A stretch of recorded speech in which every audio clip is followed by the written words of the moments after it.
You're listening to Eating for Eden, episode 19.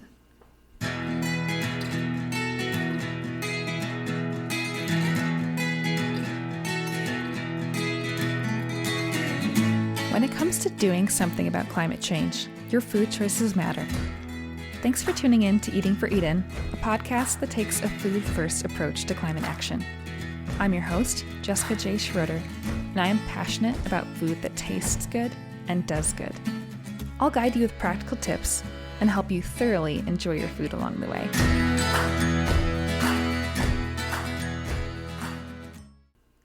Once I finally started to eat and enjoy tofu, I still really felt shy talking about it.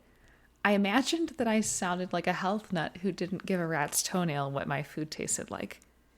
Because that's what I used to think about people who ate tofu. How could someone compel herself to eat something with squishy texture and absolutely no flavor unless it came down to health? At least, such were the sort of questions that used to roll around in my brain.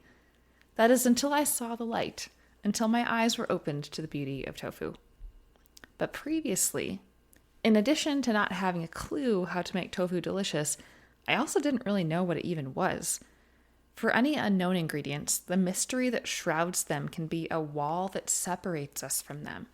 It becomes a barrier to exploration and discovery. On the flip side, it's amazing what can happen once we better understand what it is we're putting into our mouths. The veil is lifted and we finally see clearly. For some, this can actually happen in negative ways. For example, some children will refuse to eat chicken once they understand that the chicken tenders on their plate came from those cute, fuzzy chicks that they got to hold at the petting zoo. They've connected the food to its source, and they can't unsee it. That was my story with veal. Once I had a sufficient understanding of how that strip of meat got onto my plate, I could no longer order veal marsala with a clear conscience. On the flip side, this can also occur in positive ways. At first, when something unfamiliar is placed in front of us, we can feel tentative and unsure about diving in. What is this? Will I like it? Should I like it? Often, once we are given proper context and are better able to understand what is on our plates, we're far more likely to venture onward with less trepidation. Even when it comes to trying something new and working to develop a taste for something, the less that remains mysterious and unknown, the easier that process will be. There's also something to be said for having a knowledgeable guide. I imagine we've all had the experience of sitting down at a restaurant with cuisine unfamiliar to us at the time. Maybe it was Indian or Thai, Ethiopian, Syrian, or Peruvian. We have no idea what to do with the menu. What should we try? What will we like? We often rely on waitstaff or the friends who brought us for recommendations. As unfamiliar as the experience may still be, it can be comforting to have an experienced palate lead the way. That's the role I'm hoping to fill today, your knowledgeable guide to tofu. But before I lead you into the culinary wonders that await in this beautifully versatile ingredient, let's begin by demystifying tofu. Once you're armed with an understanding of what tofu is, I'm confident you'll be more willing to give it a try. So what is tofu exactly? Well, you probably already know that tofu is made from soybeans. And if you didn't, there's fact number 1. Tofu is made from soybeans. But it looks wildly different than a bean. So how did it get there? The overly simplified version of how tofu is made is this. First, soy milk is made from the soybeans. Then a coagulant is added to the soy milk to separate what would be akin to curds and whey, to separate the solids from liquid. The solids are then pressed in a mold to the desired firmness. Et voila, tofu. This is essentially the same process that is used for making cheese. Coagulants such as rennet are added to dairy milks, the curds are separated from the whey, and the curds or solids are pressed to make cheese.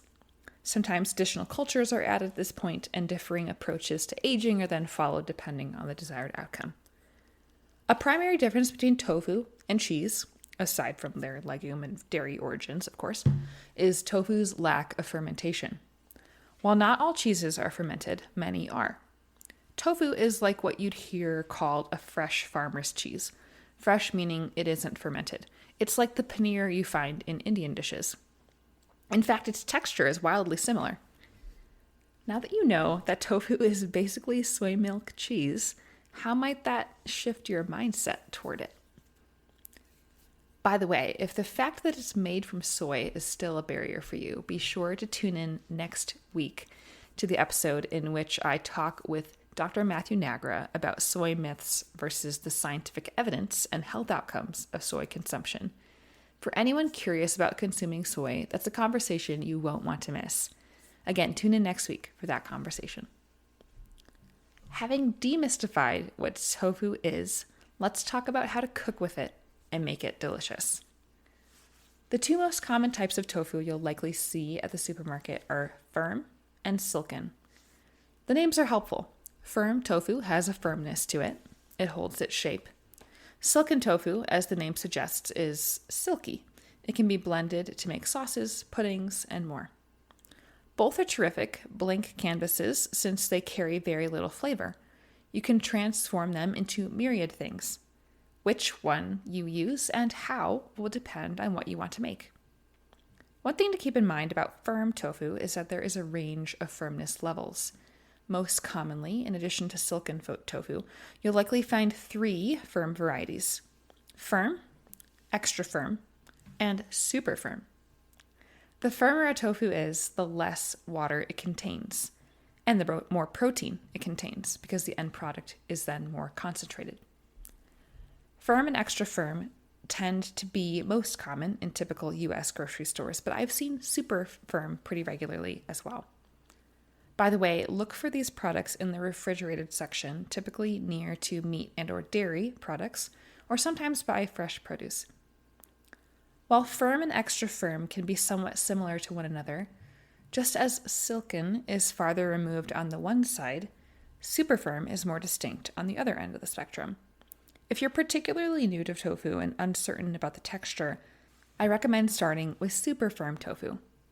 It's similar to chicken in its texture. It has a more meaty mouthfeel than the other tofu varieties. But then again, if you love soft cheeses like paneer, firm tofu is a great way to go as well. Firm and extra firm tofu can also be used as substitutes for meat, but they can be used for far more than that as well. When we think of tofu like soy milk cheese, a whole world of culinary opportunities opens up before us. Soy milk and tofu products can be used very similarly to dairy, and since they can also be used in place of meat, they turn out to be perhaps even more diverse in their potential applications than any one sort of animal product. What's more, what I had initially thought a weakness, tofu's rather bland flavor, ends up being its superpower because it's so wildly versatile. It can be used in both savory and sweet applications, as well as those that walk the line in between, like plain yogurts or plant-based cheeses. Think of the variety of dairy products out there: milk, cream, yogurt, cream cheese, sour cream, pressed cheeses, and so on. From the thinnest to the thickest varieties of soy products, soy milk, silken tofu, firm and extra firm tofu, all the way up to super firm, there are countless ways to swap these products into recipes in the place of dairy as well as meat. One of my favorite discoveries was creating a spinach and artichoke dip out of tofu instead of using sour cream, cream cheese, mayonnaise, or other cheeses. Growing up, I loved eating this crowd-pleasing dip. It showed up as appetizers a lot at different gatherings I would attend. However, I had a love-hate relationship with it, feeling that I wasn't doing my body many favors by eating it. Once I could recognize the environmental impact of a dairy-laden dip like this, I was delighted to create a recipe that is tasty, full of protein, veg, and good fats, and is super light on its environmental impact to boot. Check out the show notes for a link to this spinach and artichoke dip recipe. Since the tofu is easily disguised, it's a great place to start if you're new to tofu. Why not give this a try as an appetizer for the next gathering you host or attend? Back to tofu varieties, beyond the common silken and firm varieties, there are even some varieties that I haven't tried yet and that you might run into. You might be curious to give them a try. if you find a new favorite, let me know what you've discovered and how you like to enjoy it. Such outliers that I've either noticed or only heard about include some pre-flavored or pre-marinated tofus, smoked tofu, and something called yuba, which is supposedly a kind of like a noodle and comes from the process of making soy milk. Also, there is a product on the market called soy curls made by Butler Foods, which I am really keen to try. They appear to mimic meat in savory dishes particularly well, and like tofu, seem extremely versatile. So I'll have to keep you posted about that. Okay, it's time to get you into the kitchen, so let's get practical. Keep in mind that tofu, unlike meat, does not need to be cooked before it's eaten. Let me say that again. Tofu does not have to be cooked before it is eaten. So that means it can be blended into sauces, dips, and more, yes, even smoothies that are not going to be cooked. All that to say, there are some wonderful ways that cooking transforms tofu. Most of the ways I use tofu involve cooking it, but I'm also keen to experiment with uncooked applications of silken tofu in particular. So I'll have to keep you posted if I come up with some interesting recipes along that line. Starting with ideas for using tofu in place of meat, possible applications include stir fries, curries, sandwiches, in grain bowls, in place of chicken in a Middle Eastern or Mediterranean plate, in tacos, enchiladas, in soups, really anywhere you'd use meat. That's just a start of a list. Consider using a variety of cooking methods. You can pan fry or saute it. You can air fry or roast it. You can cook it alone to get a nice sear or a crispy exterior. You can also crumble it up into a sauce like green chili or a plant-based bolognese. You can cube it up and throw it into a curry. Options are only limited by your imagination. As for shapes that you might use, you can slice it into thin slabs, you can cube it or crumble it, and keep in mind that surface area equals flavor. And working with tofu as a meat substitute is all about giving it flavor.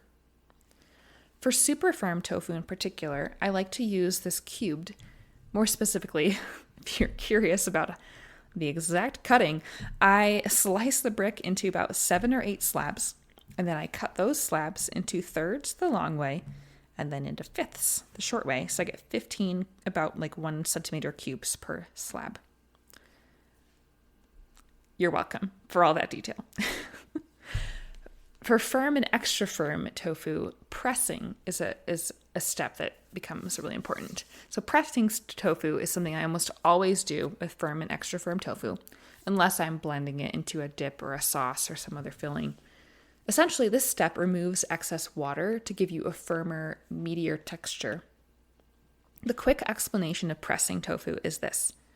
After draining your tofu from its package, wrap it in a clean kitchen towel and place something heavy on top of it for as brief as 5 minutes or as long as 30 minutes. Unwrap and use as desired.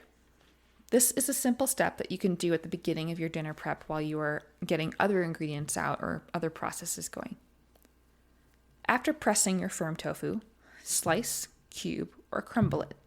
And I'll say it again, remember that surface area is everything. Maximal surface area means maximal opportunity for soaking up flavor. After choosing your shape, flavor it. This may mean crumbling it straight into a sauce and letting it soak up flavor as it cooks. But if you're planning to pan sear or air fry it or otherwise cook it outside of a sauce, you'll want to marinate it. Tofu only needs about 15 minutes to an hour to sit, so don't let this step sound like a deterrent.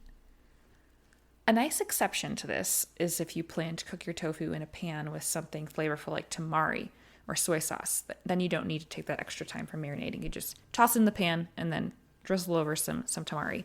This is a great option for meals that you want to come together super quickly. And then finally, cook it. And since, again, it doesn't need to be cooked in order to safely consume it, you can cook it as little or as long as you'd like. The outcomes from cooking are really about aiming for flavor and texture. Another way to use tofu is in place of eggs. You can use it as a swap for eggs as a scramble, since the texture of firm and extra firm tofu nicely mimics that of scrambled eggs. There are a lot of recipes out there for tofu scrambles online. If I develop one that I end up really enjoying, becomes a favorite, you can rest assured that I'll get it up onto eatingandme.com. As always, flavor is key. So if you're not yet used to tofu, but you want to give this a try, I would advise going for something like a Mexican or Southwestern flair by adding salsa or hot sauce, and make some breakfast burritos or tacos with potatoes, peppers, and onions as well. Kind of mix it in. You might also try something with fresh herbs and cooked greens with toast alongside. The key really is when you're getting used to something new is eating it along with other things that are enjoyable and familiar to you, so that not all of it is new.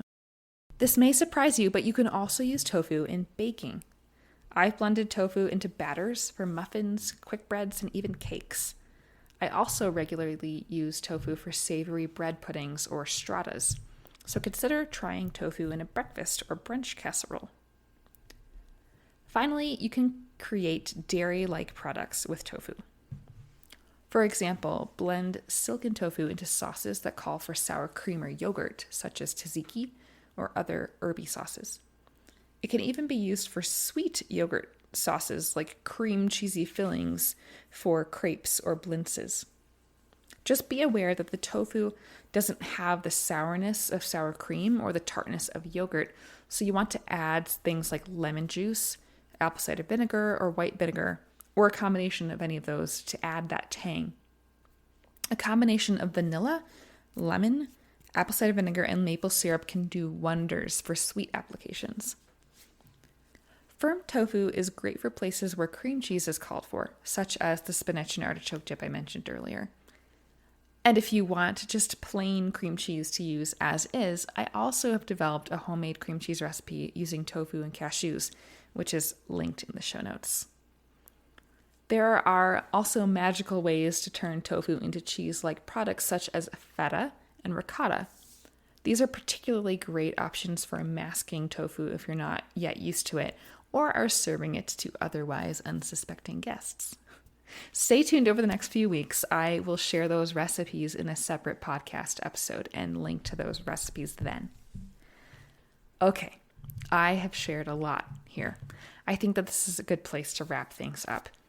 If you're still feeling a bit lost and would like clearer direction, better step-by-step explanations for how to use tofu, rest assured, in addition to the 2 recipes I've linked in the show notes, I'll also be leading you through a couple of recipes right here on the podcast very soon.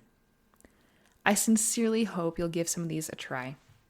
And again, be sure to tune in next week to hear my conversation with Dr. Matthew Nagra about soy food myths and truths.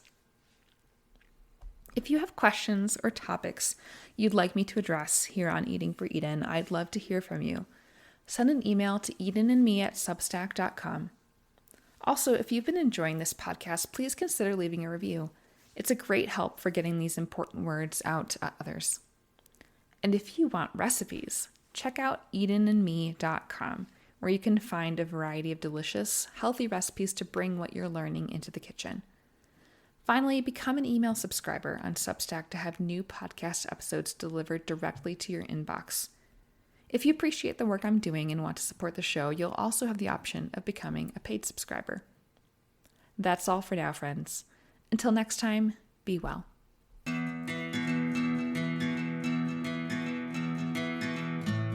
Thanks for listening to Eating for Eden. If you found this episode informative or inspiring, please consider sharing it with a friend. Climate change is an issue we all need to tackle together, so let's invite others to journey along with us as we continue the conversation and start taking action. Until next week, friends, take care.